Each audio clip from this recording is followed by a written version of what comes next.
जैसे हमें करंट जो टैक्स है मेरा उसमें मुझे एग्जम्पशंस मिलती है। 10E के लिए आपको कोई भी एक्टिविटी अदर से नहीं करनी है, पूरा प्रोसेस ऑनलाइन है। ये इनकम टैक्स की ऑफिशियल वेबसाइट पर आप उससे फॉर्म फाइल कर सकते हैं, 2 मिनट से ज्यादा का प्रोसेस नहीं है।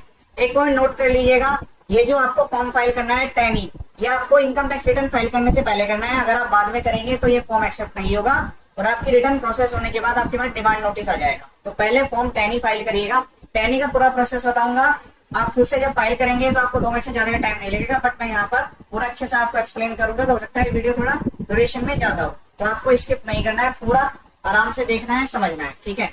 पहले हम फाइल पर क्लिक करेंगे, करंट असेसमेंट ईयर के लिए सेलेक्ट करना है 23-24। उसके बाद कंटिन्यू पर क्लिक करना है, लेट्स गेट स्टार्टेड। उसके बाद यहाँ पर आपको रीजन मिलेंगे जैसे मैंने बताया था। तो यहाँ पर जैसे आप क्लिक करेंगे तो इसमें क्या है, सेक्शन 89 की जो रिलीफ है उसके अकॉर्डिंग यहाँ पर हम फॉर्म 10E फाइल करते हैं। अब इसके जो रीजन है वो है arrear salary, family pension, advance salary, gratuity compensation और पेंशन। एनेजर 1 एनेजर 1 के अकॉर्डिंग इसमें दोनों में सेम फॉर्म ओपन होता है। तो मैं यहाँ पर एरियर के लिए आपको बता देता हूँ, जनरली केस में क्या होता है, जो एम्प्लॉइज होते हैं वो एम्प्लॉई यहाँ पर क्लियरली लिखा हुआ है बाई ए गवर्नमेंट सर्वेंट और एन एम्प्लॉई कंपनी, किसी भी टाइप के आप एम्प्लॉई हैं तो आप ये वाली जो फॉर्म 10E फाइल करके सेक्शन 89 में आप रिलीफ क्लेम कर सकते हैं और इसमें अच्छी खासी अमाउंट आपको रिलीफ में मिल जाती है। और जो आपका TDS कटा हुआ होता है वो भी आपको रिफंड मिलता है, क्योंकि इस रिलीफ की वजह से जो आपका टैक्स है वो कम हो जाता है। कि जनरली केस में क्या होता है, जो एम्प्लॉयर है कंपनी जो है वो पूरा टैक्स डिडक्ट कर लेते हैं करंट के हिसाब से ही। तो आप जब फाइल कर रहे होंगे तब कोई दिक्कत नहीं है, पहले 10E फाइल कर लीजिएगा, फिर उसके बाद जो है अपने जो भी आपके क्लेम है उसको TDS को प्रॉपर्ली क्लेम करिएगा, आपका रिफंड 100% आपको मिल जाएगा।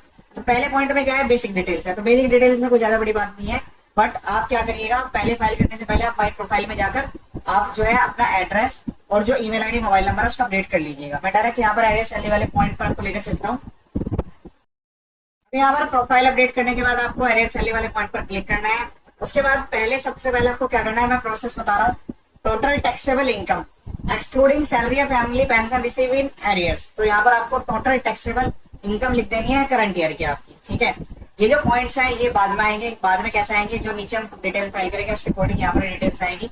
चलिए पहले हम डिटेल्स फाइल कर लेते हैं, वो कौन कौन से एरियर है जो मुझे यहाँ पर मिले।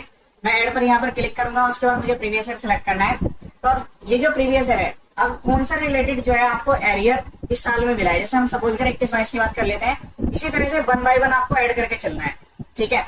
अब यहाँ पर आपको लिखनी है total income of the relevant previous year, कि उस साल के लिए जो टोटल इनकम है वो कितनी थी, ठीक है, उसी साल के लिए। फिर उसके बाद लिखना है salary family pension receive in arrear relating to previous year as mention in column number 1। तो जो कॉलम नंबर 1 है उससे रिलेटेड कितने एरियर जो है मुझे इस साल में रिसीव हुए हैं। फिर उसके बाद जो है यहाँ पर ये जो वैल्यू है ये ऑटोमेटिकली यहाँ पर आएगी। फिर उसके बाद tax on total income, tax on total income as per column 2, column 2 के अकॉर्डिंग आपने जो है कितना टैक्स यहाँ पर पे किया हुआ है। Total income tax system calculation वाला आएगा। फिर उसका tax on total income as per tax payer, यहाँ पर जो है टोटल टैक्स आएगा। फिर उसके बाद डिफरेंस जो अमाउंट का टैक्स है वो यहाँ पर आपको दिखाई देगा। कहने का मतलब है कि आपकी जो टोटल इनकम है उस साल की, वो आपकी कितनी आपने फाइल करी है, उस साल की इनकम में अगर ये एरियर ऐड किया जाए तो फिर उसके हिसाब से कितनी इनकम बनेगी और उस पर कितना टैक्स आएगा, ठीक है। आपने कितना टैक्स पे करा हुआ है वो आपको लिखना है। उन दोनों का जो डिफरेंस है, मतलब जो डिफरेंस वाली अमाउंट है, वो आपको यहाँ पर कितना टैक्स तो आपको भरना ही भरना पड़ेगा इस साल के लिए। बाकी का जो टैक्स एक्स्ट्रा है उसकी आपको यहाँ पर छूट मिल जाएगी। मैं अगर अभी फिगर फिल कर देता हूँ, तो यहाँ पर जो है आपको इस टाइप से जो है इनकम फिल करनी है। मैंने यहाँ पर जो इनकम फिल किया है वो ये एज्यूम करते हुए किया कि कोई भी डिडक्शन एग्जम्पशन नहीं है। जब यहाँ पर आप फिगर एंटर करें तो उसमें ध्यान से सुनिएगा, उसमें डिडक्शन और एग्जम्पशन आपको डिडक्ट करके ही यहाँ पर फिगर एंटर करनी है। अब यहाँ पर मैं बताया था 21-22 के लिए जो मैंने पिछले साल रिपोर्टिंग की थी वो 6 लाख रुपए की इनकम रिपोर्ट की थी और उसी साल से रिलेटेड 2 लाख का मुझे इस बार एरियर मिला है। तो टोटल मेरी इनकम होती है 8 लाख रुपए उस साल। तो मैंने क्या किया, जो मेरी 6 लाख की इनकम आई थी उस पर मैंने टैक्स कैलकुलेट करा। ध्यान रखिएगा जो टैक्स है उस पर 4% का सेस जोड़ लीजिएगा। तो मैंने इतना पे किया हुआ है। हालांकि आपको प्रीवियस ITR से भी फिगर मिल जाएगी, सेम ही फिगर मिलेगी आपको। अब यहाँ पर आती है कि 8 लाख पे कितना टैक्स बनेगा, तो 4% इंक्लूड करते हुए सेस पे इंक्लूड करते हुए इतना टैक्स बनेगा। अब ये पूछ रहे हैं टोटल टैक्स कि कॉलम 4 पे एज पर कॉलम 4 के अकॉर्डिंग आपके ऊपर कितना टैक्स बनना चाहिए आपके अकॉर्डिंग, तो वो आप यहाँ पर एंटर करेंगे। फिर उसके बाद जो वैल्यू है, मतलब इन दोनों का जो डिफरेंस है, इसका मतलब है 41,600 रुपए का मेरा जो डिफरेंस आ रहा है वो इस साल के लिए पे करना है मुझे। इस पे जो वैल्यू में टैक्स पे करना है वो 41,600 रुपए पे करना है। सेव पर क्लिक कर लेंगे। अब यहाँ पर आइए फिगर्स फिल करते हैं। टोटल टैक्सेबल इनकम, तो मैंने क्या किया है, यहाँ पर एज्यूम किया है कि मेरी जो इस साल की टोटल इनकम है वो मेरी 10 लाख रुपए है। 2 लाख की मुझे प्रीवियस ईयर के लिए जो एरियर है वो मिला है, यानी कि टोटल इनकम होगी मेरी 12 लाख रुपए। और उस पर जो मेरा टैक्स बनता है टोटल, वो बनता है 1,79,400 रुपए। तो वो टैक्स की फिगर इसने ऑटोमेटिकली यहाँ पर लिख दी। अगर मैं जो मेरी इनकम है, मतलब कहने का मतलब है जो मेरी इस साल की इनकम है उसमें से जो 2 लाख रुपए का एरियर है वो अगर मैं यहाँ पर हटा दूं तो उसकी वजह से मेरा जो टैक्स का डिफरेंस है वो मेरा यहाँ पर मुझे दिखाई देगा। अब ये जो टैक्स का डिफरेंस है, इस टैक्स के डिफरेंस में से मुझे ऑलरेडी 41,600 तो पे करना ही है, क्योंकि वो मैंने पिछले साल कम पे किया है। तो बाकी की जो वैल्यू है उसकी वजह से मुझे जितनी वैल्यू फालतू देनी पड़ रही थी इस साल में, उसकी मुझे छूट मिल जाएगी। वो इसलिए मिल रही है क्योंकि स्लैब से आप ऊपर चले गए हैं। ये बेसिकली स्लैब का बेनिफिट देने के लिए फॉर्म 10 ही है।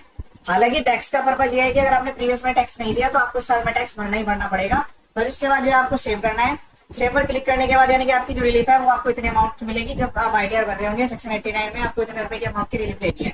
वेरिफिकेशन पर क्लिक करना है, फिर उसके बाद यहाँ पर ये सिलेक्ट करनी है, वैल्यू प्लेस डालना है, सेव पर क्लिक करना है।